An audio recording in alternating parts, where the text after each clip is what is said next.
Thank you very much, Madam Lillian, for a good introduction. And thank you, everyone, for attending this meeting. And today topic will be about incentives for biodiversity conservation and asymmetric land ownership. This is what I'm going to talk in detail. But before I dive into this main topic, I'll start by at least introducing myself a little bit more. And then after I introduce myself, then we'll discuss into detail the main topic, which I've already just mentioned here. And then finally, I'll speak a little bit about 2-3 points on what we think could be the potential areas of research. And here's where now I can bring in the idea of agroforestry to the main topic of discussion today. So to start with, yes, my name is Nyanghura, and I'm a PhD student at University of Bonn. And also I'm a faculty member at CAWR University of Agriculture in Tanzania. My background is basically on conservation at a BSc level, and then I did Masters of Science in Environmental Economics at a master's level, and currently at PhD level, I'm majoring on the economics of conservation, basically, of which incentive scheme is part and parcel of it. And in terms of interest, I'm more interested in economics of conservation. It's holistic. And specifically, I'm interested in issues related to payment for ecosystem services. I'm interested in areas of biodiversity and ecosystem management. I'm interested in the areas of environmental policies, land use and land degradations, but also agroforests. These are just main areas. Of course, there are other areas of, for example, consumer behavior, preferences, adoptions, etc., are part and parcel also of my interest.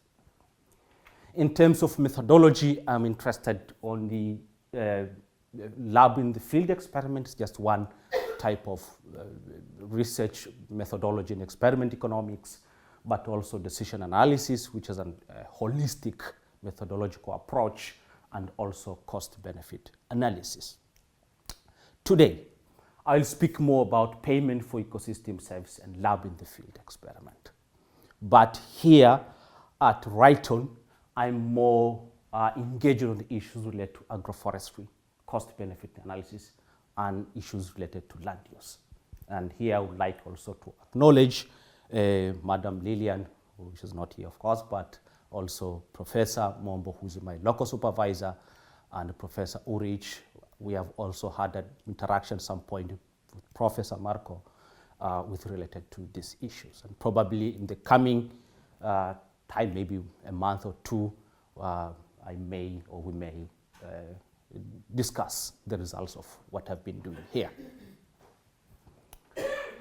So, after introducing myself in a bit more, now let us dive into the main topic of today, which is incentive for biodiversity conservation and asymmetric land ownership. Basically, here I will talk about this paper, which we published early last year, in the Journal of Ecological Economics. And if you ask me to briefly say what is all about this in a very, very nutshell, in a very simple way, and probably in a way that my grandpa will understand, this is what I could say. So I could say that, well, this paper is about payment for ecosystem service, about money. This paper is about conservation. And this paper is about obstacles or barriers that are likely or is likely to hinder the effect of payments to the conservation, right? So 3 things. And our interest basically here is to see the effect of payment to the conservation, but such equation cannot be straightforward. We think there could be a barrier somewhere.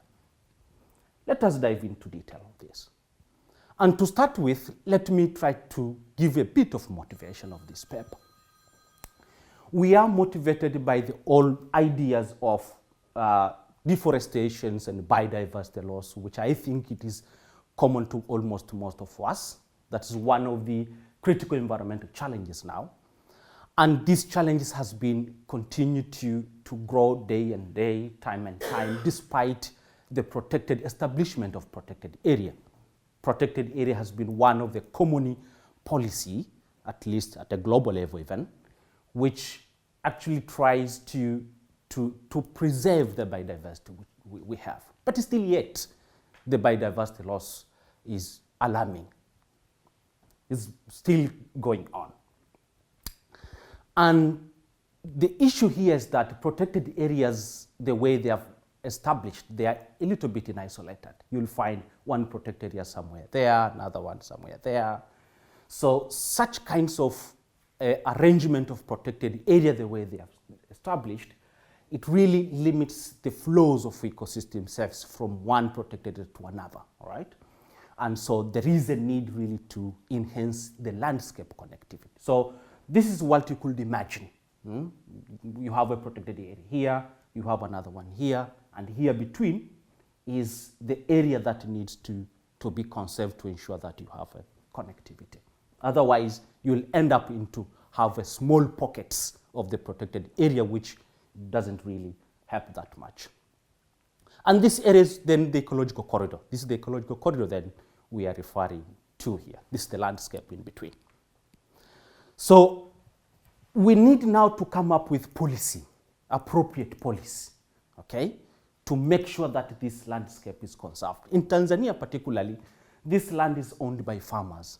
So if we want to come up with appropriate policy, then we need to design it such a way that it is specifically target individual farmers, and it has to be designed in such a way that it enhances conservation landscape connectivity.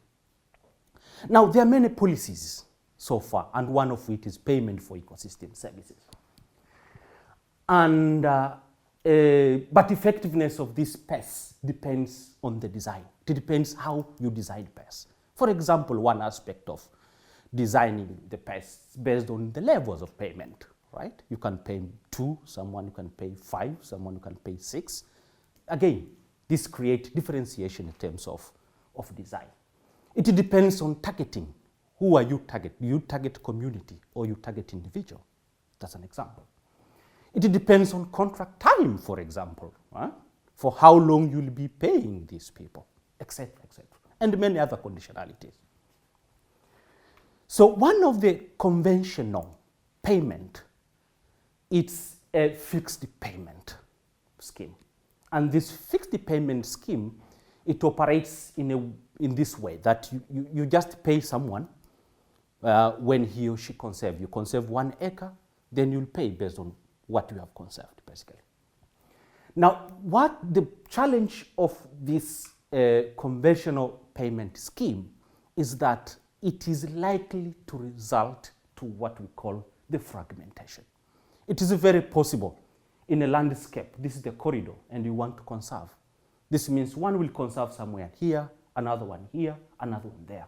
So yes, it can yield to some sort of conservation, but a fragmented kind of conservation, which doesn't really help. We are interested to reach to this point where we have some sort of connectivity, and the question is how we can reach there. In 2002, there is this professor known as Parkhurst. He introduced this idea of agglomeration bonus, right? Which again now it's another design of the PES.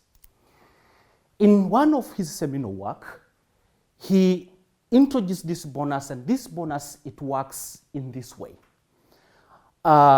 It is paid to farmer on condition that once you conserve, fine, you can get fixed payment, but you'll get a bonus only if you induce your colleague to also conserve.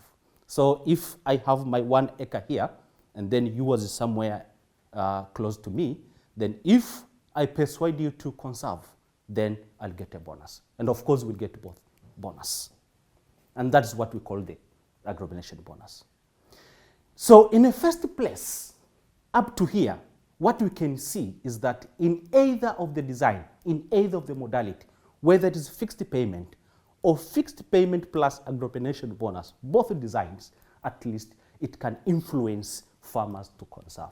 Based on that motivation, we came up with the first hypothesis that, well, conditional financial incentives can enhance conservation. That was the first hypothesis. But we say yes, pest design is just one thing. But by itself, alone, it cannot be sufficient to induce the conservation we want. Why? Because there are other factors, for example, local contextual factor also matters. They can shape the effectiveness of pests. There are a number of these local contextual factor, and one of it is land ownership, particularly the distribution of land. The idea here is that in a context where you have asymmetric land ownership, one has a big land, right, and another one has a very small portion of land, then what we could expect is that such kinds of collective action, which is needed in agropension bonus, cannot be attained. So we expect that the small farmers, they are likely to feel relatively less deprived. I have less, so I cannot conserve. Let you, Mr. X and Y, who has large portion of land, let you conserve, but I cannot do that. And this is coming from the relative deprivation theory. There is where we capitalize to formulate this argument. And the mechanism behind it is that when there is a relative land deprivation to small farmers, that is likely to lead to less pro-social behavior, social disparities, and also coordination failure. So based on this, we came up now with the second hypothesis that small farmers, they are likely to conserve less when they are with large farmers compared to when small farmers, they are alone. We tested these two hypotheses in two ecological corridors of Igando-Igawa, which is in the southern highland part of the country, and the Baga-Kisimagonja, which is the northern part of the country. And we chose these two ecological corridors because they are relatively threatened by agricultural expansion, but also they are characterized by inequality in terms of land ownership. Now, we used lab in the field experiment or framed field experiment to test this hypothesis with farmers. In our experiment, we worked with a group of 4 farmers consistently. And this group of 4 farmers, we categorized them into 2 sections. One section, they were a group of small farmers alone. If you try to see these guys, they are a little bit poor and they are alike a little bit. So I call these small farmers. But also there are another group where we combine small farmers and large farmers. At least these guys a little bit, they have a suit and something like that. They are not compared to this. At least these small farmers, they are a little bit resemble to these 4. Now, who are small farmers and who are large farmers? How did we define this? I'll speak about this in a minute. But in this group of small farmers, we call this is an eco-land distribution, equality settings. They are eco, okay? And here is where we have an eco settings, where we have small farmers and large farmers. And again, because it is an experiment, this group of eco setting, we replicate them. So we had the treatment group and control group, this group here. The same applied to here for an eco. We had a treatment group and control group. And so, for small farmers, I mentioned before, we gave them, so 4 farmers, 4 players. We call players because, in fact, to experiment it has a bad connotations when it comes to these kinds of methodology. So you cannot use this particularly when you talk to people. You cannot experiment people at some point. So we use the word game, conservation game, okay? So, and because of that, we have 4 players, player 1, 2, 3, and 4. These are the farmers that are subjects that we had in our experiment. So every player, we endowed them with 2 hypothetical parcels of land, L and H. The same applied to player 2, player 3, and player 4. Okay? We have a treatment group and a control group, same. In an equal land distribution, small farmers are player 1 and player 3. They have also L and H parcel. But large farmers, they had 2 extra parcels, 2 H's and 2 L's. No problem about HX, the same thing actually. Okay? So by L parcel, this we mean the parcel with a relatively low agroecological value. That means if you cultivate this parcel, for example, it gives you relatively less yield compared to H parcel, which is the parcel of high agroecological value. Okay? That's how we mimic and how we set this, our experiment. And so there was also another side parcels, which is R, and everyone was endowed with this one, R parcel, every player. This was meant it was meant for I mean, as a subsistence parcel, a safe net parcel. And what does that mean? It means that if, for example, a farmer decides to conserve all of his or her parcel, then at least he or she could have something for his family or her family as a subsistence land. So what we did in our experiment then? So I said we worked with 4 people. So 1, 2, 3, there was 4 somewhere there, okay? And so we started to describe the game, okay? What is all this game about? Which parcel is yours? So here we have player 1, 2, 3, and 4, and all those details. And then we gave them a time for communication, a non-binding communication. They discussed what they want. At the end, they had to make decisions. What decision they were supposed to make? Which parcel are you conserving? N, no, I don't want to conserve any parcel. L, yes, I'll conserve L. H, X, for large farm, for example, I say, okay, I'll offer all of my H parcels, okay, etc., etc. These decisions were done privately by every farmer, okay, so that your neighbor will not understand what you, will not know what you have decided.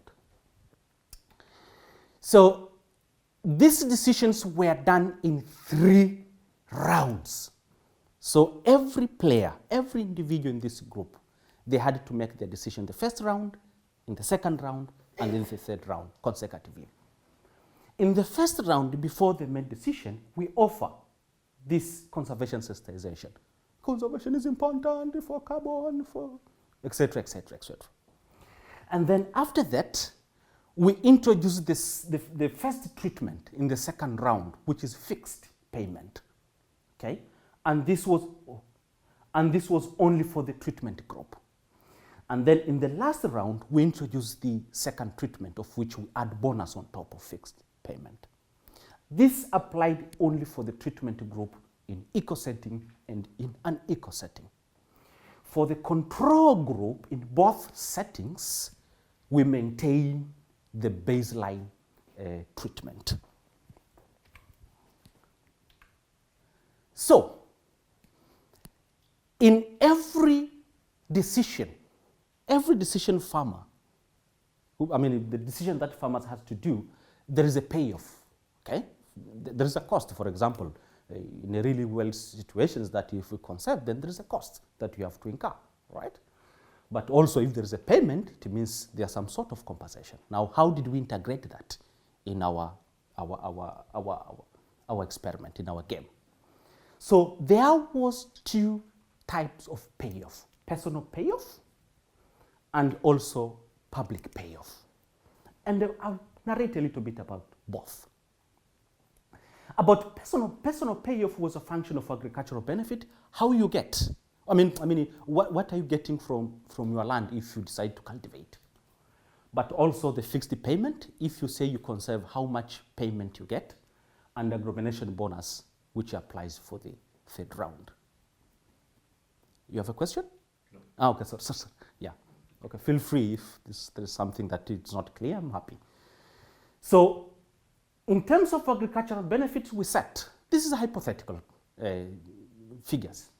We set 4 Tanzanian shillings for H parcel and 2 Tanzanian shillings for L parcel, right? That means if you cultivate, for example, H parcel, you get much more higher benefits than L parcel. And this applies in all 3 rounds of the game and in both treatment group and control group, okay? Fixed payment was due, okay? So we compensate for 2 for either of the parcel that you conserve. And this applies only for the second round of the treatment group. You remember that this is what we introduced in the second round. And in the last round, the third round, where we introduce the combination bonus, we offer a 1.5 payoff for every HH parcel. What it means, if you conserve H parcel and your neighbor do the same, then you are all eligible to get 1.5 Tanzanian shillings both. So this applies only for the treatment group, for the third round, and for treatment group. Now, this is a payoff. It's like, for example, one could say just a coin. It could be a coin or whatsoever. So it has no really much value. At the end, farmer had to have money. They have to go with really money at the end. That's very important. So we take the personal payoff, which is the function is this one, personal payoff, a sum of all the payment, and then we multiply by 500 plus 2,500. Why we did that? We did that because we wanted at the end a farmer has to get money which is equivalent to the opportunity cost of time, okay? Because you spend time with a farmer, and then at the end you have to make a calculation whereby he can get something that is equivalent to the time that he or she has lost with you when you discuss with them. So the public payoff is a function of environmental benefit from retired parcel and some sort of additional benefits. This mimics the reality that if you conserve, for example, then these parcels will offer some ecosystem services. So we quantify the environmental benefits as twice as much, is twice more compared to the personal income. Right? For example, if you cultivate H parcel, you get 4, but if you conserve, then it is 8. This to mimic the fact that the conservation has more public benefit compared to the personal income. We also add the 2 Tanzanian shillings as an additional benefit, which explain the additionality of connectivity. If H parcel is conserved and the other adjacent H parcel is conserved, then there is additionality that is connectivity that brings. At the end, the real money was calculated by public payoff times 500, and we sent this to NGO. What is the results? What is the results? As we expected, that we find that both fixed payment and fixed payment plus agroecology bonus enhances conservation by around 2.6, around 2.6 and 5, right? Which is, and it is very significant, okay? And this is the same for Tobit model and the linear model, okay? I forgot to say this, that we used a Tobit model as a main econometric model in our estimation. And we controlled also for corridor fixed effect, but also we controlled for enumerators fixed effect. Another result is about whether small farmers in an eco subgroup really conserve less compared to small farmers in eco. That was our hypothesis. Unfortunately, the good thing is that, well, this is the positive. We expected that this one to be positive, this one to be positive, this one to be positive, and it is fine, it is positive, but unfortunately it's not significant. What does this mean? It means that the small farmers in an eco settings, yes, they conserve less, but not substantially compared to small farmers in eco settings. So we had to ask ourselves why this, right? Of course, the why, it has to be, we have to do a systematic study to know what is the specific reason for that. And so these are just a possible reason. And one of the possible reasons is the history of collective actions that the country is rooted. The Tanzanian developments and Tanzanian countries in general, we are rooted in a socialist ideology where collective action is the key to this. So we think that could be one of the reasons that still the social norms that were built some 4 decades ago, they are still intact, such a way that a peanut things probably might not able to distort such kinds of collective action. So that could be one of the reasons, okay? But of course, it needs further research to prove that, okay? And of course, it is clear even now there is a mutual dependence between small farmers and large farmers that is going on, right? For example, small farmers, they depend on large farmers for credit, for example. Large farmers, they depend on small farmers, for example, through labor, okay? So such kinds of mutual dependencies might be one of the reasons. The other reason could be that in our case, we framed equal and an equal setting such that the gap could be, it's like maybe to be very small, because we say small farmers as 2 parcel and large farmers as 4 parcel. But in real world situation, you'll find a small farmers probably has less than an acre and large farmer has almost 100 acre. So such discrepancy could be one of the reasons also for our null results. So we conclude by saying that yes, both modalities, both design of incentive scheme effectively increased conservation efforts for this connectivity and conservation of corridor. At least that one, we have seen that. And yes, asymmetries in land endowment do not necessarily preclude the effective design and implementation of conservation incentives. So if I were to tell the policy makers today, I would say, well, let us go for pests. Huh? And maybe if you can ask later if that's realistic or not, then we'll discuss. So the last thing I want to highlight here now is the areas of further research. What we think could be the areas of further research. Now, in the literature so far, there is quite a lot of evidence which highlights the positive effect of pests. I mean, the positive environmental impact of pests. The effect of pests to environment outcome, it's enormous really, compared to the effect of pests on socioeconomic outcome, okay? But that is vice versa when it comes to agroforestry, okay? So the question here is how and where the potentiality of the two can be optimized. This is very important, how and where, because the context also matters. And 2, we think that regardless of the policy options, whether it is pests, whether it's agroforestry, but collective and coordinated action is very, very critical.